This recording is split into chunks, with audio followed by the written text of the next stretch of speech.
അസ്സലാമു അലൈക്കും വറഹ്മത്തുള്ളാ. അള്ളാഹുവിനോട് സംസാരിക്കാൻ നിങ്ങൾക്ക് ആഗ്രഹമുണ്ട്? അള്ളാഹു ഈ ലോകത്തെ മുഴുവനും പടച്ചവനാണല്ലോ, നമ്മളെയും സൃഷ്ടിച്ചവനാണ്, നമ്മളുടെ ഓരോ അടക്കങ്ങളെയും അനക്കങ്ങളെയും കണ്ടുകൊണ്ടിരിക്കുന്നവനാണ്. പലപ്പോഴും ഹൃദയമറിഞ്ഞ് റബ്ബിനോട് സംസാരിക്കാൻ പറ്റിയ സമയം എന്ന് പറയുന്നത് പാതിരാവാണ്. അതായത് പാതിരാവും കഴിഞ്ഞ് പുലർച്ചയോടടുത്ത സമയം. ആ സമയത്തിന് വല്ലാത്തൊരു പ്രത്യേകതയുണ്ട്. വിശുദ്ധമായ ഖുർആൻ പറഞ്ഞതാണ്, വമിനൽ ലൈലി ഫതഹജ്ജദ്.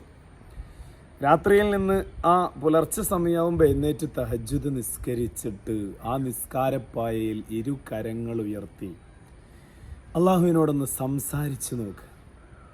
അതിന് വല്ലാത്തൊരു കുളിർമയായിരിക്കും. അള്ളാഹുവിൻ്റെ റസൂൽ സ്വല്ലല്ലാഹു അലൈഹി വസല്ലമ തങ്ങൾ അതാണല്ലോ നമ്മളെ പഠിപ്പിച്ചത്. ഖുർആൻ പല തവണയായി കാണുന്നൊരു വാചകമുണ്ട്. അള്ളാഹുവിനെ കുറിച്ച് പല തവണയായിട്ട് പറയുന്നത് സമീഉൻ ബസീർ. അള്ളാഹു സമീഉമാണ്, ബസീറുമാണ്, കാണുന്നവനും കേൾക്കുന്നവനുമാണെന്ന് ഒറ്റ വാക്കിൽ പറയുന്നതിലപ്പുറം ലോകത്തുള്ള കോടിക്കണക്കിന് മനുഷ്യ ഹൃദയങ്ങളെ നിയന്ത്രിക്കുന്ന റബ്ബ് ആ മനുഷ്യരുടെ അവസ്ഥകളും പ്രയാസങ്ങളും സങ്കടങ്ങളും ഒക്കെ തിരിച്ചറിയുന്നവനാണ്.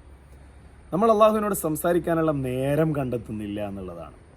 വിശുദ്ധമായ ഖുർആനിൽ ഉദുഊനി ഫസ്തജിബ് ലക്കും എന്ന് പറഞ്ഞിട്ടുണ്ടല്ലോ. എന്നോട് പറഞ്ഞോളൂ നിങ്ങളുടെ വിഷമങ്ങൾ, സങ്കടങ്ങൾ, പ്രയാസങ്ങൾ. അത് പറയാൻ ഏറ്റവും ഉത്തമമായ ടൈം എന്ന് പറയുന്നത് ഈ പറഞ്ഞ തഹജ്ജുദിൻ്റെ സമയമാണ്. ആ 2 റക്അത്ത് ഹൃദയമറിഞ്ഞ് ലോകമുറങ്ങുമ്പോൾ നമ്മൾ നിസ്കരിക്കുമ്പോൾ അത് കഴിഞ്ഞ് ഇരു കരങ്ങൾ ഉയർത്തി എൻ്റെ റബ്ബേ എന്ന് അഭിസംബോധന ചെയ്തൊന്ന് സംസാരിക്കുക.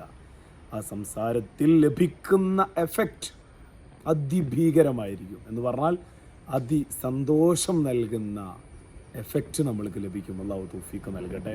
അതിൻ്റെ ബെനിഫിറ്റ് ജീവിതത്തിൽ ആസ്വദിക്കാനും നമ്മൾക്ക് കഴിയും. അല്ലാഹു തൗഫീഖ് നൽകട്ടെ. അസ്സലാമു അലൈക്കും വറഹ്മത്തുള്ളാഹി.